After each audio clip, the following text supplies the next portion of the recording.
Kecelakaan bus pariwisata di beberapa daerah, Karawang, Mojokerto, dan terbaru di wilayah Ciamis hingga menelan korban jiwa tentu menimbulkan luka mendalam bagi para keluarga korban. Bagaimana kejadian kecelakaan ini bisa terjadi? Apa sebetulnya menjadi penyebabnya? Kita akan coba temukan faktanya bersama saya Gina Vita.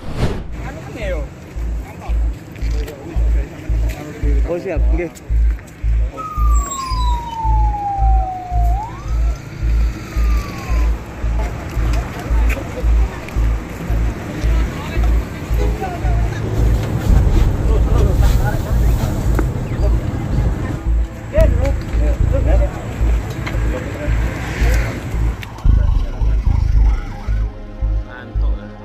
Senin pagi 16 Mei 2022.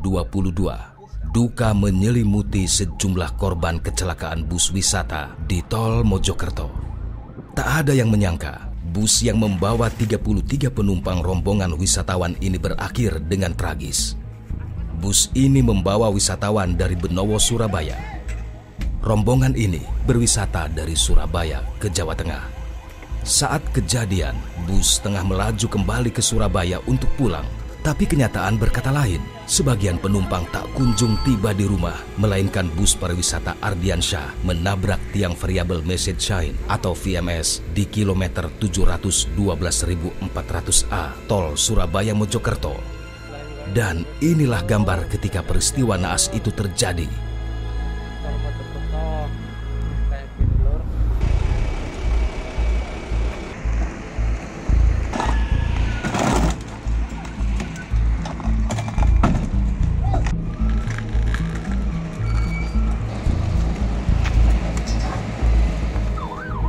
Para korban selamat yang sudah dievakuasi langsung dibawa ke rumah sakit terdekat untuk dilakukan perawatan. Namun tak sedikit para penumpang yang langsung tewas di tempat kejadian. Hingga Jumat 20 Mei 2022, korban yang meninggal akibat kecelakaan itu berjumlah 16 orang. Kisah pilu ini pun hingga kini masih menyelimuti para keluarga korban.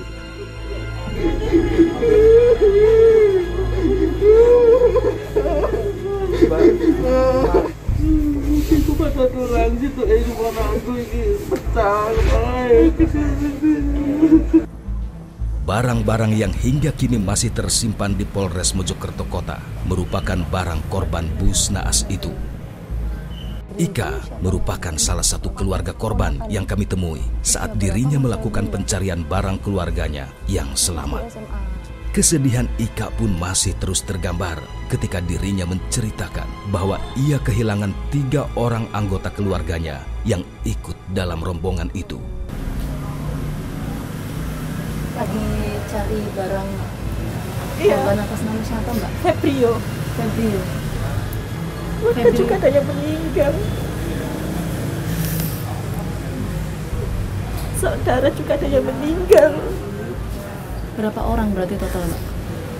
Dari saudara 3.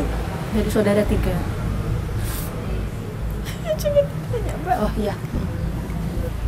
Meskipun rasa sedih dan diselimuti kepanikan, namun Ika tak henti untuk terus mencari barang saudaranya yang masih tersimpan di Polres Mojokerto. Meskipun Ika tidak ikut dalam rombongan itu, namun Ika yang sebelumnya sudah berkomunikasi dengan Febri pun membagikan informasi kepada kami soal bagaimana kondisi bus tersebut sebelum mengalami kecelakaan. Mas Febri sempat cerita sama Mbak Ika waktu pas di rumah sakit atau sempat ngobrol gitu nggak, Mbak? Ya waktu keadaan ke Surabayanya itu kan pakai ambulans, saya dampingi gini. Loh kok nggak istirahat, kenapa gitu? Nggak digantiin supir cadangannya gitu. Sudah diingatkan, ayo kita istirahat, itu sempat oleng katanya. Langsung supirnya itu dibangunin gitu loh. Sudah kecapean katanya gitu. Itu jadi yang bangunin penumpangnya, Mbak? Iya, sudah bilang gitu. Adik saya ngerti kan soalnya itu lo main game gitu loh adik saya. Lo kok gini gitu. Langsung bilang ke temannya. Itu loh sudah capek mungkin, ayo kita istirahat. Enggak apa-apa bilang gitu.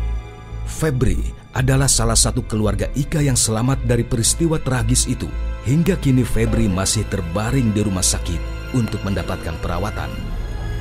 Maaf Mas, yang nyetir itu waktu itu siapa Mas, yang perjalanan dari apa namanya pulang perginya itu siapa? Kurang paham kali yang nyetir. Oh.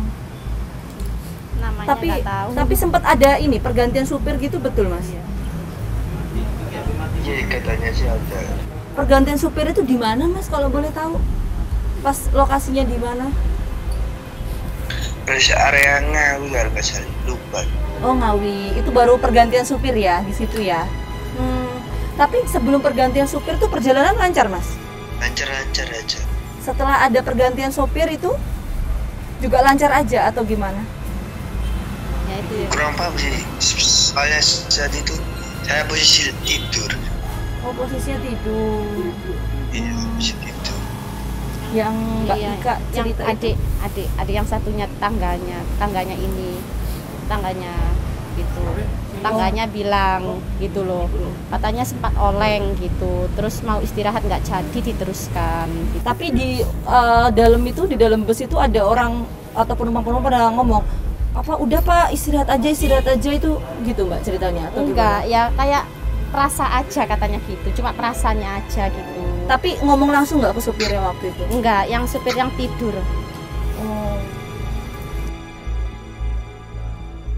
Hingga kini, kepolisian masih terus melakukan pemeriksaan terhadap sopir bus yang kini sudah ditetapkan sebagai tersangka. Pada sopir bus naas yang diketahui belakangan bernama Ade Firmansyah ini, dalam lanjutan pemeriksaan, polisi menemukan zat metamfetamin yang menjadi bahan dasar narkotika jenis sabu di dalam urinnya. Secara eksklusif, kami mendapatkan kesempatan untuk mewawancarai sang sopir.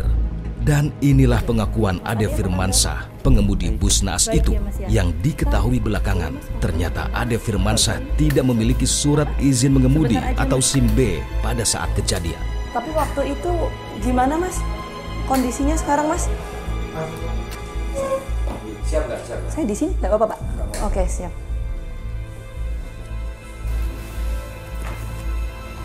Sebelumnya apa nih? Ini gila. Sebelah kiri aja ya Mas ya? Iya, sama kanan sama. Tapi waktu kejadian itu kondisi ini Mas, apa namanya, sadar atau sempat pingsan waktu itu? Enggak, ini sana Pak. Enggak ya, sadar ya? Oh, oke. Kejadiannya jam berapa waktu itu Mas Ade? 6. Jam 6 pagi. Jadi waktu itu Mas Ade yang nyetir Iya. sendiri? Oh. Itu ada ini Mas, 2 sopir di situ tuh gimana Mas? Cuman saya sama supir aslinya. Oh sopir asli, oh ada sopir aslinya? Iya, Sopir asli itu namanya siapa kalau boleh tahu Mas? Sari. Mas Ari. Oh Mas Ari. Jadi gimana Mas ceritanya kok pada akhirnya Mas Ade yang nyupir? Ya kan saya punya inisiatif untuk membawakan, terlihat supir saya sudah lelah, capek. Oh Mas Ari ya kelihatan capek gitu ya. Itu dari mana sih Mas sebenarnya Mas perjalanannya? Dari mana yang apanya itu Pak? Pergantiannya itu perjalanan tuh dari mana mau kemana? Terus sempat ganti sopir tuh pas di Nggak mana? pernah ganti supir. Baru waktu di rest area Saratan atau Wilangan itu. Waktu sholat subuh penumpangnya, terus saya kasihkan. Oh sebentar, itu berarti di daerah mana ya Mas ya? Saratan Wilangan sini Pak, sebelum Menyalakan.